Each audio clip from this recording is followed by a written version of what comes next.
It is 5 o'clock on May 19th, 2025, and I now call to order the Beaverton Urban Redevelopment Agency Budget Committee meeting. Call to order.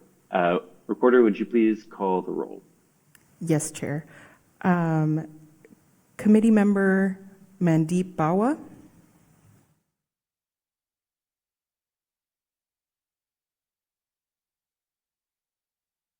Not sure if, I believe I saw him, but I'm going to mark him here and then we can come back. Lacey Beatty. I'm here. I'm off camera because I'm commuting back from Salem.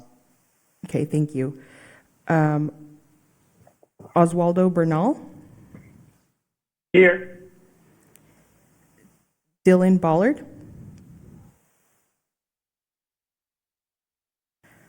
John Duggar. I'm here. Corinne Hanning. Here. Ashley Hartmeyer Prigg.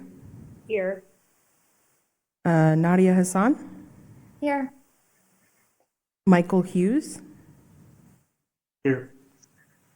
Edward Kimmy. Here. Christopher Korenthal. Here. Eric Lair. Here. Adam Marion. Here.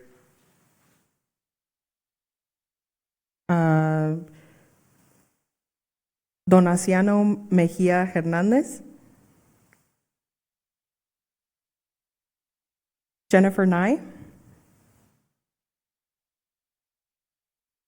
Rhonda Reister.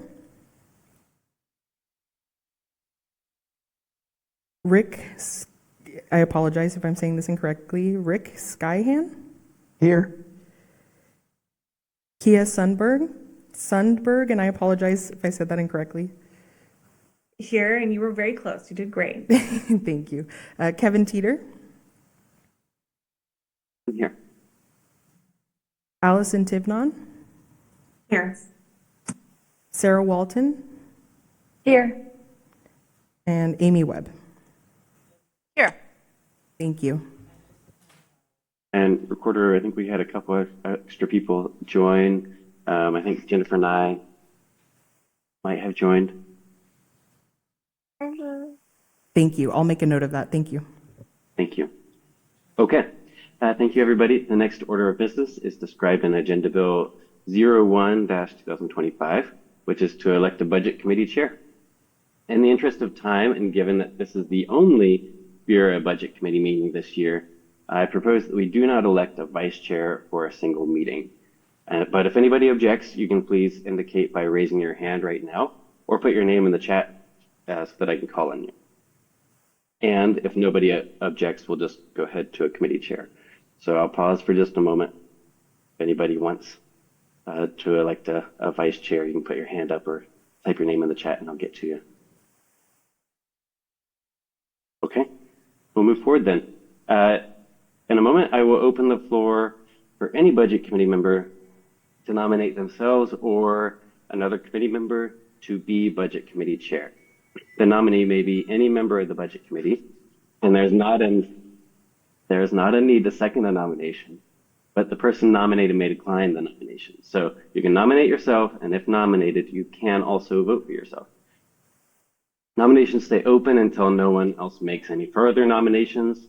After I close the floor for nominations, we will vote by roll call on each person in the order the nominations were made. The first person who receives 12 or more votes, majority of the budget committee members, is elected to the position. I will now open the floor for nominations for Bureau Budget Committee Chair. And if you have a nomination, please put your name in the chat and I will call on you. I will go ahead and make one nomination.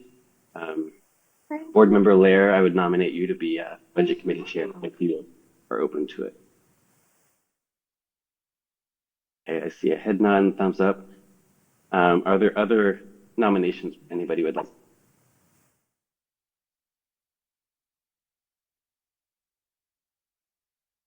Okay, I'm seeing none. Hearing no more nominations, I will now close the floor for nominations for Bureau Budget Committee Chair. City Court Recorder, will you please conduct a roll call vote for Board Member Lair? Yes, Chair. All right. Mandeep Bawa,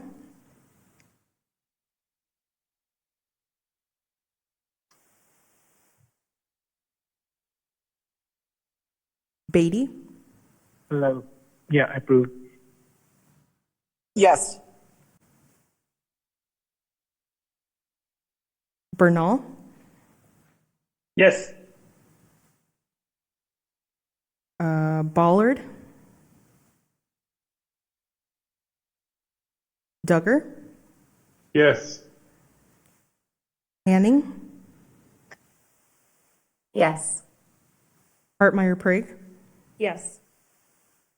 Hassan, Yes. Hughes, Yes. Yes. Kimmy, Yes. Horenthal, Yes.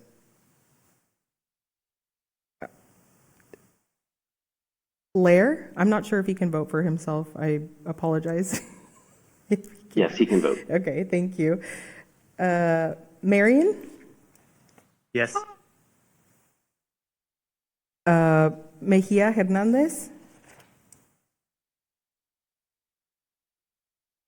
I believe he had just joined. I'm not sure if he's settled in. Nye, Yes. Reister,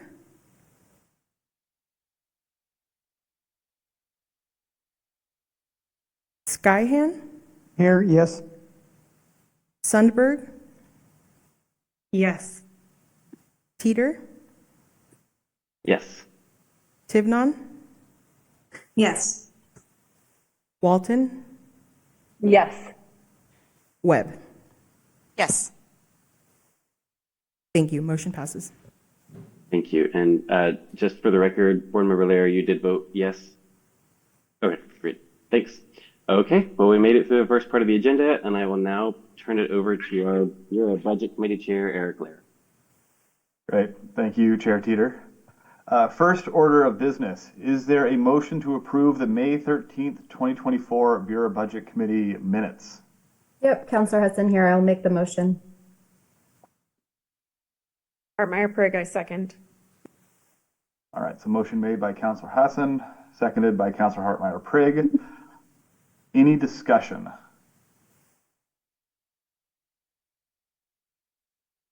All right, hearing none. Recorder, can we please move to a vote on approval of the minutes? Just a reminder, if you are new or if you weren't here last year, our preference is that you would abstain on this motion. Yes, Chair. Bawa, Yes, approve. Beatty, Yes. Bernal, Yes. Ballard, Duggar, Yes. Hanning, Abstain. Hartmeyer Prague, Yes. Hassan, Yes. Hughes, Yes. Kimmy, Yes. Horenthal, Abstain. Lair, Yes. Marion, I will abstain. Mejia Hernandez, I will abstain. Nye, Excuse me, abstain. thank you. Reister,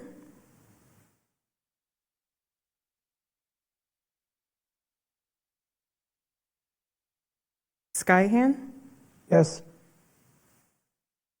Sundberg, Yes.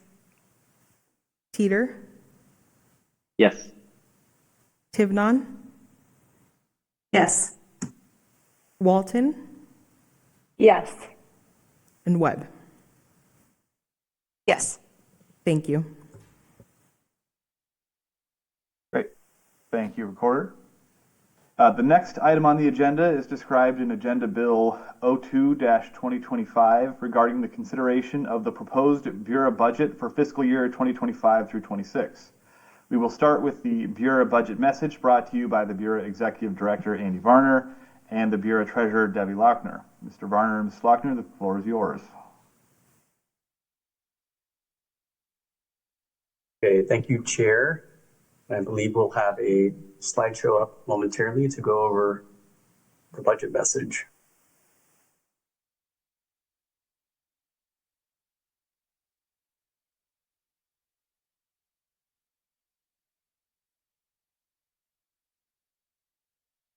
Okay, I'm seeing it on my screen, so I assume everyone else is. So good evening, everybody. I'm Andy Varner, the Executive Director of the Beaverton Urban Redevelopment Agency. I'll go over some of the highlights and give you an overview of the urban renewal activities this past fiscal year and what's ahead for the next fiscal year. And then in the second half, Debbie Lochner of the Bureau Treasurer will be giving you the more in-depth financial information for Bureau. So go to the next slide, please, David. Everything we do in Bureau is based upon the Central Beaverton Urban Renewal Plan that was passed by voters in 2011. That's the framework for all of our activities and projects that have to take place in the Central Beaverton area, our urban renewal area, also called a district. What the plan did in 2011 defined the boundaries of our district, it determined the amount of the maximum indebtedness that we could borrow over the life of the plan. It also lays out the guiding goals and the allocation percentages of our activities, and we'll go over that allocation here in a moment. The funding, I think we all know this, funding primarily comes from tax increment financing, or TIF, where a portion of property taxes are gathered within the boundaries. Next slide, please. The plan had 7 goals that you can see here. I'm not going to read every word there in the interest of time, but you can see that there's a mix of areas and programs where we do everything from promoting public art to enhancing our existing and future transportation system, offering various programs for business and entrepreneurial support, increasing and enhancing the housing stock, and redeveloping properties or other core goals of the plan. And then about every urban renewal plan has a goal to increase and add assessed value in the district that helps to spur more momentum and more investment in the district. Okay, next slide, please. According to the plan, these are the 5 spending allocations that voters adopted throughout the 30-year life of the plan. And about half of that goes to transportation and infrastructure improvements to enhance redevelopment activities in the district. And joint investment is a lot of business supports and areas where we encourage and enhance activities for our business community. And then the remaining percentages are debt servicing, other incentives, and then some community identity and placemaking. Next slide, please. No urban renewal presentation would be complete if you didn't have a graph like this describing your tax increment financing, or the TIF. So since the plan was adopted in 2011 and the tax base was frozen in 2012, the assessed value in the district has grown by 70%. And the increment revenue has grown by 83%. And the increment revenue is what you see in those green bars with a little bit of red here towards the tail end. And what is that red? Well, in this budget year, we're proposing to underlevy the property taxes for Bureau. That means we won't be levying and collecting the full property tax increment that's authorized for Bureau. So that gives a piece of the incremental growth back to the city's general fund and also to our regional partners. Underlevying the property tax is a tool at a city's discretion that provides the opportunity to return a portion of property tax increment to our overlapping jurisdictions. And even though this shows going out to FY30, I believe, or we may be under levying, it's an annual budget decision, and it's not something that's done automatically every year. So Debbie will talk about that a little bit later in the presentation. Next slide, please. Okay, here are some accomplishments, and those that are on the Bureau board or associated with Bureau a lot of this will sound familiar to you. I won't read out everything on the screen, but a few of the highlights, and especially if you go back and read the minutes from last year, there were questions about program income. So the Bureau board adopted a policy on the sources and uses of Bureau program income, which will unlock various programs and activities for Bureau moving forward. We restarted a program known as the Downtown Beaverton Sub-Basin Strategy, and that's going to be a partnership with Clean Water Services to implement a program to, again, help unlock redevelopment with kind of creative and innovative uses of stormwater management. We continued implementing the downtown parking management and action plan and on-street pilot parking compliance program. We're a couple years into that. And we have an action plan with several activities and actions to follow so we can further the enforcement downtown and help our business community and help turnover and parking management overall. The Building Improvement Program, BIP, will award approximately 20 building improvement grants to help to assist our businesses and help our building stock. And the last one is we're approving, the Bureau board approved initiating the design for a semi-permanent First Street Dining Commons configuration on First Street, which will be a key placemaking activity moving forward. Okay, next slide, please. Here's a little bit about a couple market rate projects called Modera Raleigh Hills, Modera Beaverton. Two projects with nearly 600 housing units total. These are private market rate housing developments completed this year without any Bureau funding assistance. Raleigh Hills is a 270 unit development located on the eastern portion of the district on Western Avenue. And Modera Beaverton includes 312 units. And both of these are pursuing LEED certification.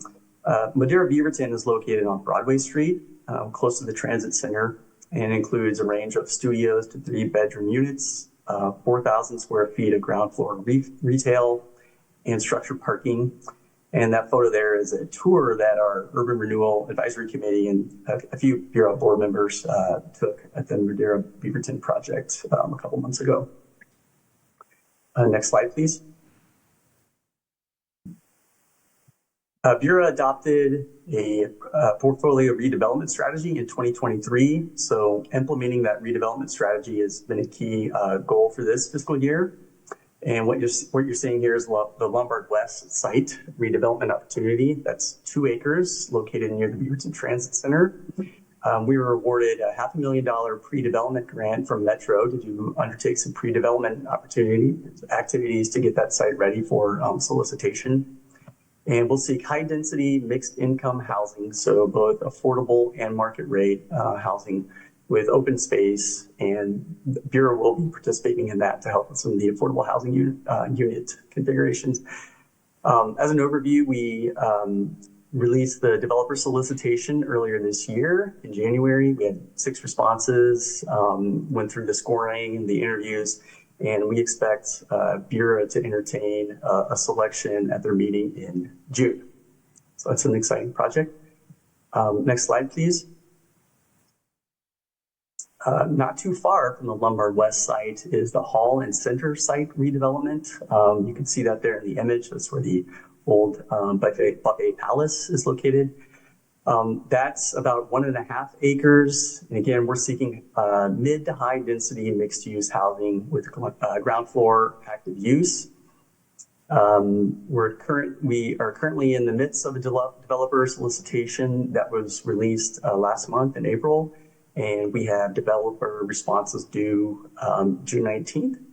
And with the summer break coming up, we're expecting the Bureau selection at the September meeting.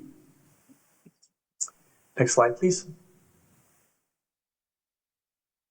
Public art was another accomplishment this year. That's the Ripple installation you're seeing there on the Crescent Trail. That's across the street from the Research Center for the Arts, and it's a complimentary piece that is out front of the Research. So that was installed a few months ago, and we want to give a big shout to our Public Works department who really helped with that installation in some very frigid days. I think it was in February or March. So if you haven't seen that, that's a beautiful piece of art, especially at night when it's lit up. Next slide, please. I talked a little bit about the programs we have for joint investment and business enhancement. So the Building Improvement Grant Program, we call it the BIP. That's for businesses in our specific sub areas of the district.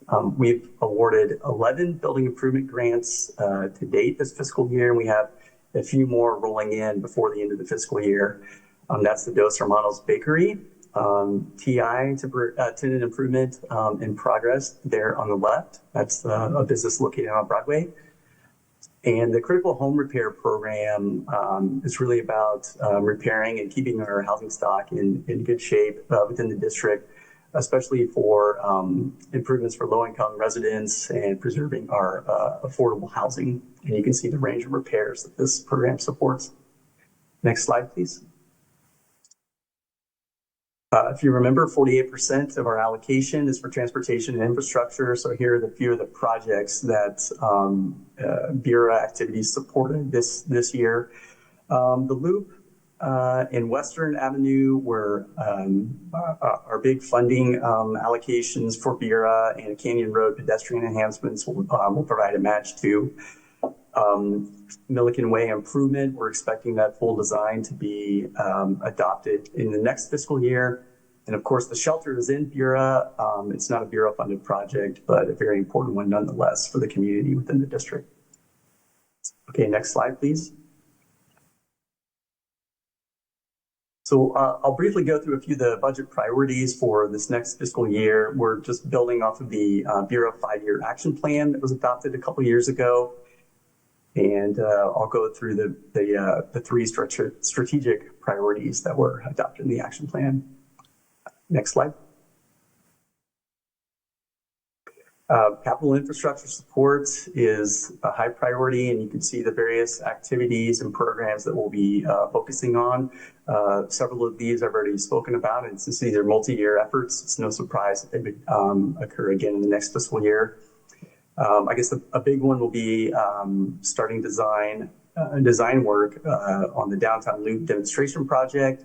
And hopefully, if we get some federal funding unlocked through a previous earmark, we can work on the fuller concept plan, the master plan of the Loop project in the Railroad Quiet Zone. One thing to note with infrastructure is that we're adding an infrastructure coordinator position through Bureau this year to help coordinate and track and implement the various pieces that you see here.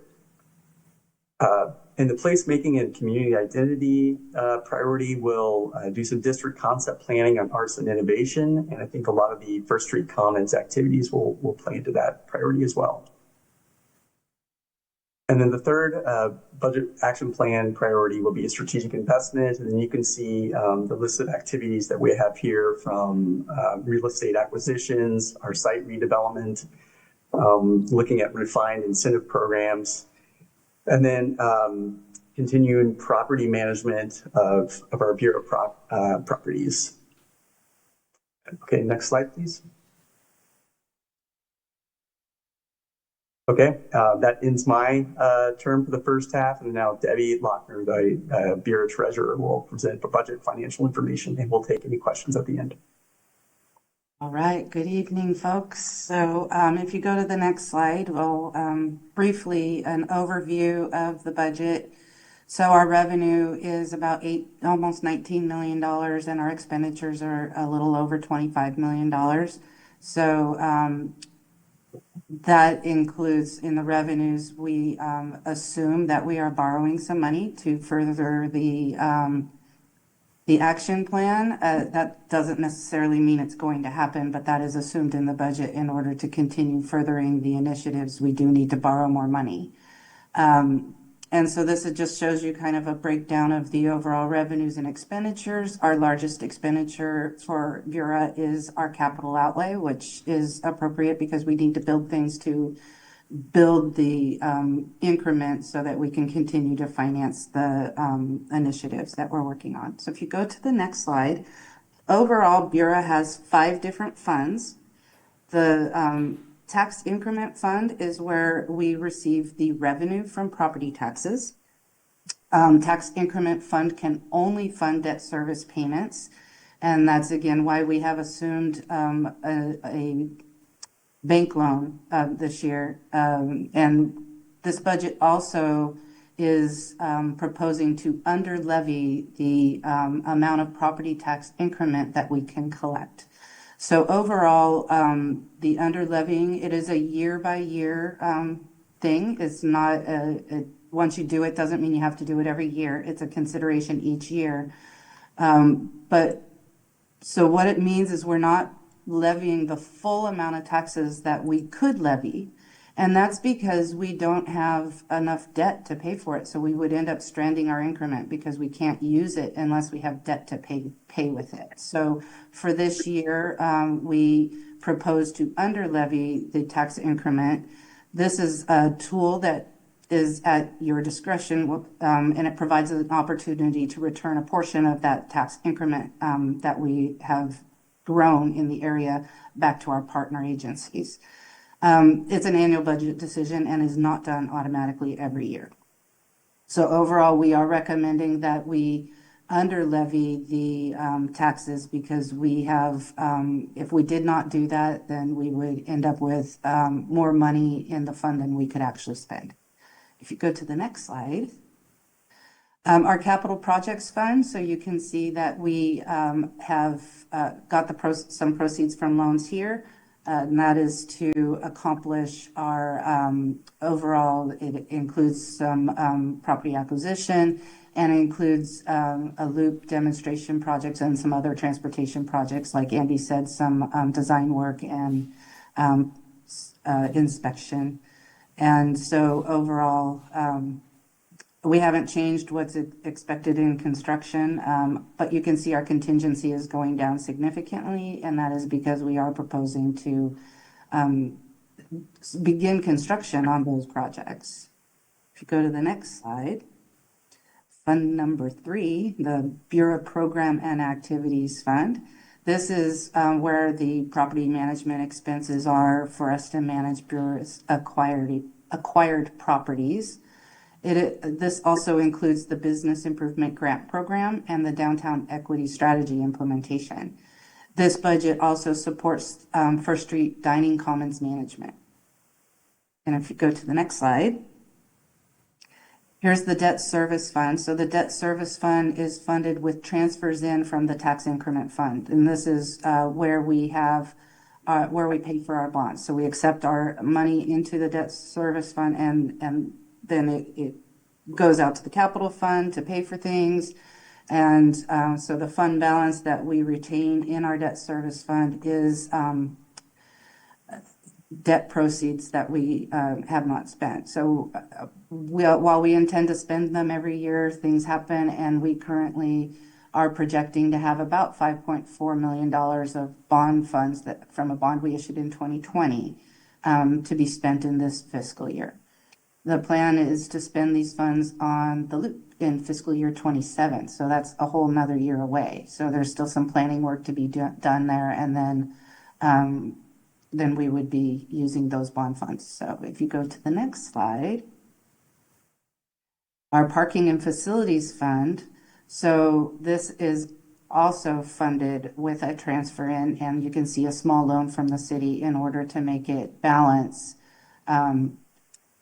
So we needed to, this includes the parking garage operations and management.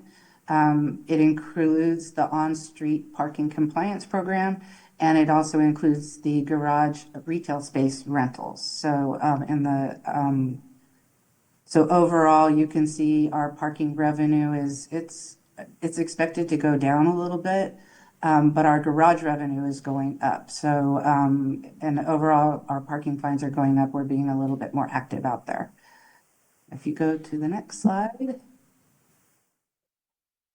that's the end of what I have on the funds, and we're happy to take any questions you might have.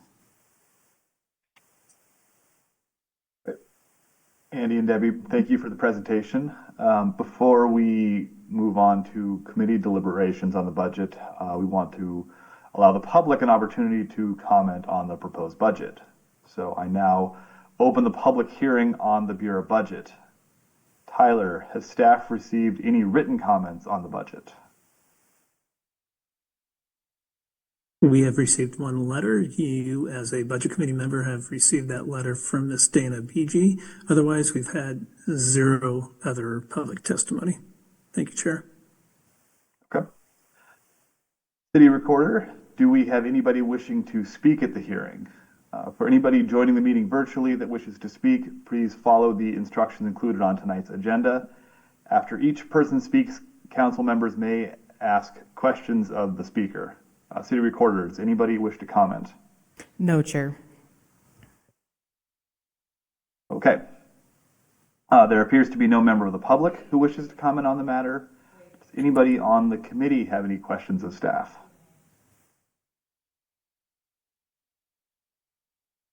I do have a question regarding the design inspection bidding process for the loop. How many bidders did the city end up getting for that project?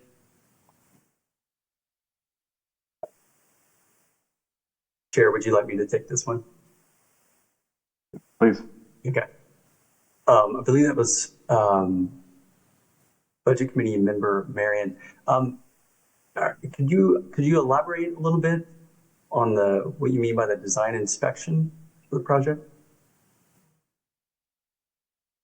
Yeah, so specifically, actually, let me look at my notes real quick, and then I'll get right back to you. Okay. Problem. While he's looking that up, Councilor Hassan?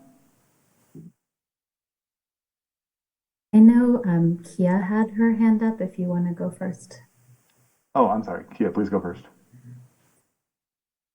Oh, it's really fine either way. Forgive me a little bit. I feel like I would like to dig in a little bit more as to why there's a need for a bank loan this year. I'm going through the materials. I don't feel like I have enough information in the packet. So if someone could just kind of walk me through that and kind of what the parameters with which the bank loan requires repayment, that would be really interesting to dig into. Sure. So what we have projected is a bank loan in order to further some of the initiatives that are in the action plan. It doesn't necessarily mean that we're going to issue a bank loan. That just means we are planning for that in case we're able to get those initiatives to a point where we need to start funding them at a greater rate than what we have available. So we are planning for that because we're at the point where some of these initiatives are at the point where we're going to be starting to spend some money on those.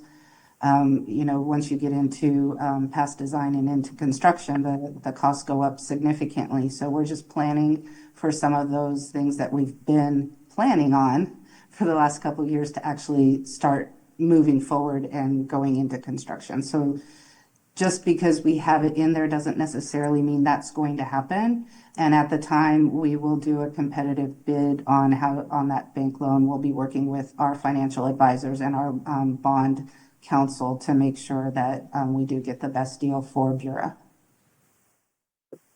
Okay, and a follow-up, if I could, on that. Is it necessary? Do we have to be moving forward at that pace if we're not quite ready funding-wise to be doing the work?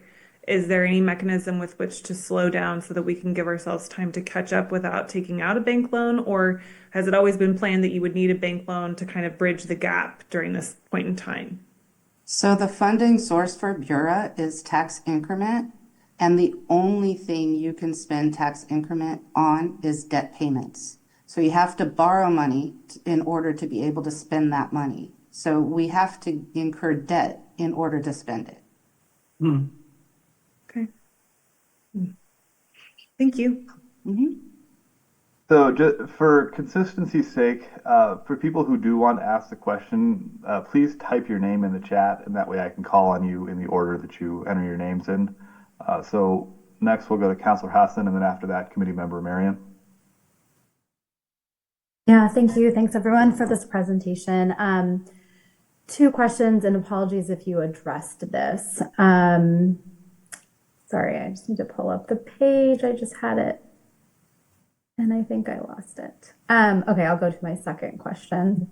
I am curious about like staff's response or perspective on the public comment we received, just so I can have some more context, because I know we're doing investment projects more on the First Street side and on the Loop side, but I was curious what thoughts are from staff.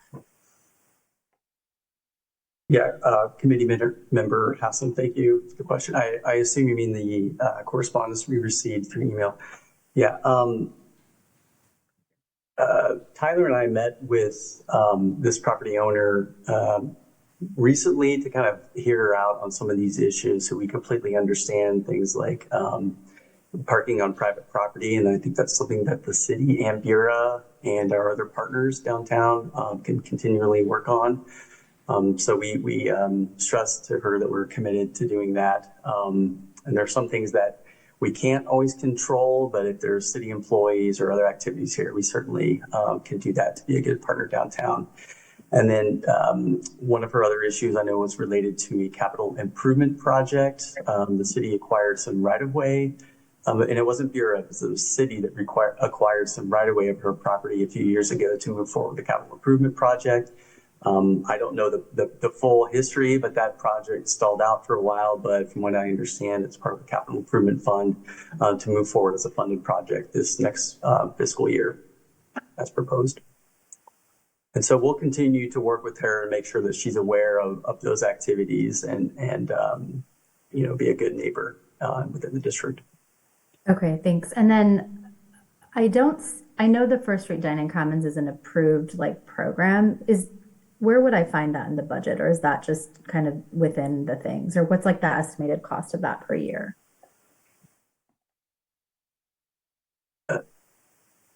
Debbie, can you remind me the fund where that would be, the named fund? And off the top of my head, I believe it's about $180,000 per fiscal year for the operations and maintenance. So it's in program and activities fund. Okay. But it's not called out separately. Okay. I think those are my questions for now. Thank you. Committee Member Marion. Thank you. When I was referencing specifically line items 683, construction design and engineering inspection, $6.75 million have been outlined as cost proposal in 2026. Is this design and engineering inspection going to be done by city engineers, or did we bid to other contractors to do this design and inspection line item? Thank you, Committee Member Marion. That's a project that has not gone out to bid yet. So yes, there will be a public bidding process and procurement for that. So I guess the secondary question is, the number seems very specific. And so what is being exactly allocated for your bid framework for 2026 under that $6.75 million number? I believe that's going to be specific to a demonstration project on Hall Street. So there's a couple blocks of a demonstration project where the city received federal funding to undertake those activities. And so if you see a specific number, that represents the city, meaning Bureau's contribution to that project to match the federal funding. And then the last question, there was a contingency of $2 million in federal grant funds. Is this considered in this 2026 budget, or would it be considered in a 2027 budget for the Loop project? I'm trying to find the contingency you're referring to, but what we have proposed for 2026 is, like I said, the city of Beaverton or Bureau's contribution for that federal match. We don't anticipate exceeding that, but that's why the contingency is there. I will say there is other federal investment work that we can be doing on the loop. Right now, it's frozen, and it's not been authorized for spending to the city yet. And so part of that contingency could go to that work, because any federal money we receive, Bureau is going to be contributing a match to that work downtown. Thanks. I think I saw the federal grant mentioned in the fiscal year 2026 highlights, but I can't remember exactly. So would that federal grant be reflected in within this budget framework? Well, if that's what the contingency is referring to, and Debbie can correct me if I'm wrong, but the contingency is there to be spent. You just have to allocate it during the course of the fiscal year, but it's there in case we do receive a grant. Okay, thank you. I yield the floor. We had a question that came in the Q&A box, and then I'll go to committee member Webb, but I'll read this, Andy and Debbie, for you. So the funds that are earmarked for the dining commons, have we done extensive data collection regarding the traffic that utilizes that area? Thank you, Chair. I would not say we've done extensive data collection on the traffic impacts there, but once the budget is adopted, we'll certainly start the design work beginning this summer. And that will include not only engagement and then leading to ultimate design work, but also looking at our existing conditions. I'd have to get back to to this committee about what the traffic data may look like, but we'll certainly be taking stock of what exists there, from parking to our current infrastructure and everything there. Committee member Webb. Thank you. I guess this is a question for, well, I'm not sure for whom, maybe Andy, but I was curious about the decision to under levy and then like projections going forward for a couple of years to do the same. Is there anything we can interpret or about perhaps like the pace of spending or risks to being able to spend out resources with that decision, or can you just share more context for the decision making around that? What does it mean? So sure. Overall, what we looked at, and we actually had our financial advisors look at it as well, is how much money do we need that can we actually spend in debt service, with the thought of issuing a bond in the next 2 or 3 years as well, and looking at that cash flow needs, and even issuing a bond in say 2027 with another $2 to $3 million debt service. We still have enough right now in our tax increment to cover that. And the issue being, the limiting factor is the total debt that we can issue on the area of $150 million. And so overall, looking at the end of the program, if you've issued all $150 million and you have leftover money after you've paid off that debt, you then have to go back and refund it to all the taxing entities, which is a huge administrative burden. So in doing that analysis, we determined that we don't need all the money right now. And it's a year by year decision to say what can we get accomplished in the next year, and then how much money do we need to cover that? And I'll let Jenny go ahead and finish. Thank you. I'm Debbie. I'm just going to jump on your last words. I think what's really important for the board to hear today, or the budget committee, is that it's year over year we would look at this. It's not guaranteed that we would do this every year. Situations change, and so we want to look at that as kind of just an extra tool in our tool belt whether it's appropriate for us to under levy. And so each year we'll evaluate whether that makes sense and bring that recommendation forward. And you may see that there may be a year where it doesn't make sense for us to do it. And it's important that our partners know that too, because just because we under levy one year does not mean it makes sense for the next year. So my point to you all is that we look at that pretty carefully. We'll only make that recommendation if it makes fiscal sense. Thank you both. Councilor Hartmeyer-Prigg. Thank you, Chair. I actually have a procedural question. Since this is a public meeting, we don't typically put questions in the chat or use the Q&A function. And so I don't know if City Attorney can give guidance. I'm not trying to call anyone out. It's just that we are supposed to be on the record. And so I'm curious if we need the person who asked the question about traffic collection to disclose who asked the question. It would be advisable to disclose who asked the question, but it is part of the public hearing because the public hearing is still open. So the question itself and the answer are still part of the hearing. Okay, thank you. Committee Member Marion. Another item regarding 651 property acquisition for 2026, the $5 million allocation is that for the Buffet Palace property or which property specifically that was outlined in the presentation earlier, or is it just general fund if an opportunity pops up? Yeah, committee member Marion, that's the latter point is correct. It's there as a placeholder to acquire strategic properties if and when they may arise within the district. And in a case like that, that's where you may need to go for a bank loan or some other financing tool.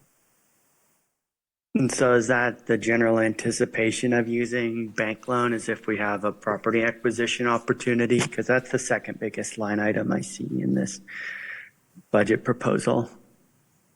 Yeah, typically in urban renewal districts, your infrastructure projects are a big line item, and then also property acquisitions. So things related to infrastructure and then redevelopment are typically what you're going to borrow money for.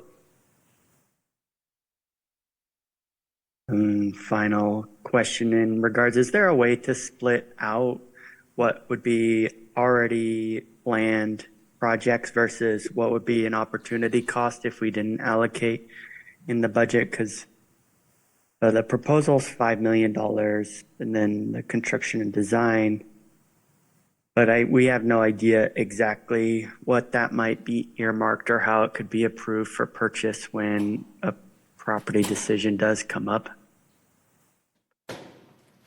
Yeah, committee member Marion, any property acquisition goes through a process within the city and Bureau to finalize a property acquisition within the district. So there will be a public process and a procurement procedure followed. Thank you. Any other questions for staff?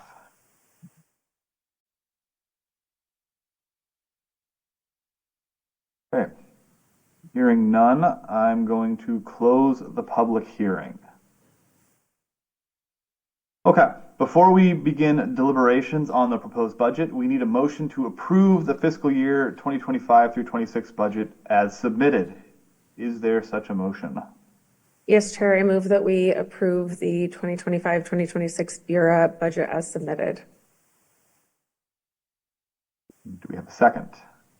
I'll second it. Okay, so moved by Councilor Hartmeyer-Prigg, seconded by Councilor Duggar.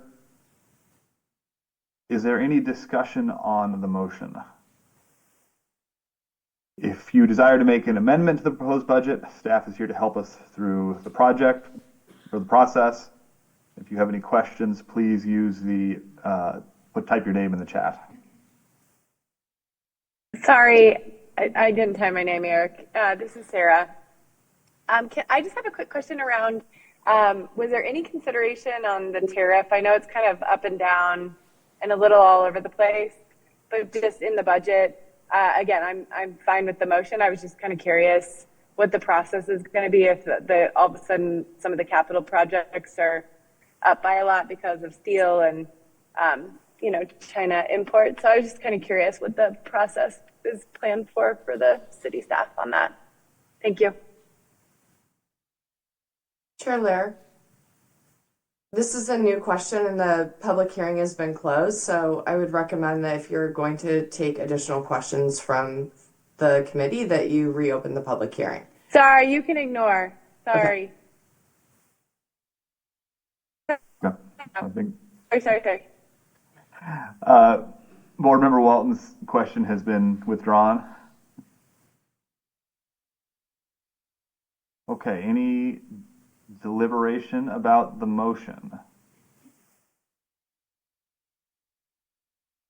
Okay, hearing none, we are now ready to vote on the motion, which is to approve the proposed Bureau budget for fiscal year 2025 through 2026 as submitted. City Recorder, can you please take a roll call vote?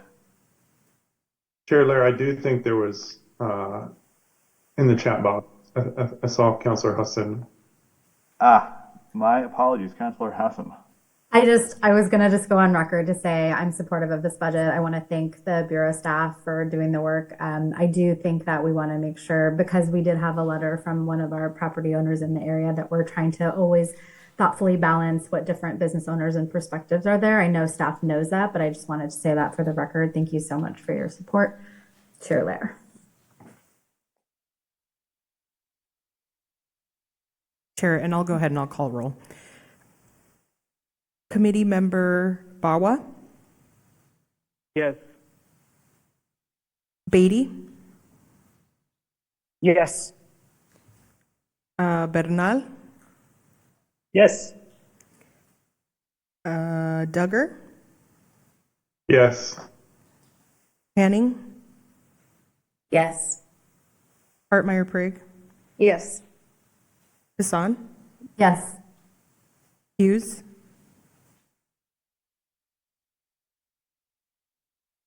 Yes. Kimmy?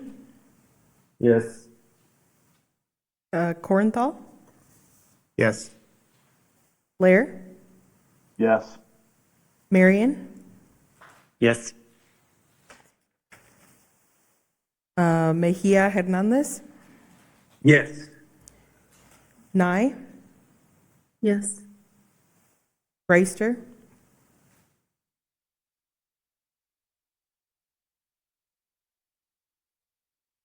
Okay, I see your thumbs up. Skyhan? Yes. Sundberg? Yes. Teeter? Yes. Tivnon? Yes. Walton? Yes. And Webb? Yes. Thank you. Motion passes.